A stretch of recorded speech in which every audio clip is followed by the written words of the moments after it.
મનસુખ શાહ આ સમગ્ર કાંડનો મુખ્ય સૂત્રધાર અને કૌભાંડી છે એ તો જાણ્યું, પરંતુ તેનો સાથ આપનારા ધ્રુમિલ અને સાવંત સાથે મળીને તેઓ કેવી રીતે કૌભાંડ આચરતા અને શિક્ષણના નામે હાટડીઓ ચલાવતા તે જોઈએ તો મનસુખ શાહ મેડિકલ અને ડેન્ટલ કોલેજ ચલાવતો હતો અને તે મેડિકલ અભ્યાસક્રમોમાં વિદ્યાર્થીઓના એડમિશન માટે તગડી લાંચ લેતો હતો।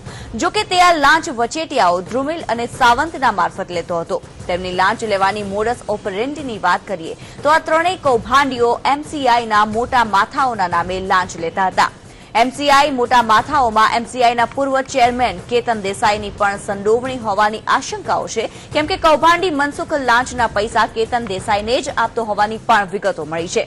આ સિવાય રૂપિયાની લેવડ દેવડ કરવા માટે આ કૌભાંડીઓએ એક અલગ અલાયદું ઘર વાઘોડિયા રોડ પર ખરીદી રાખેલું હોવાની પણ વિગતો મળી છે।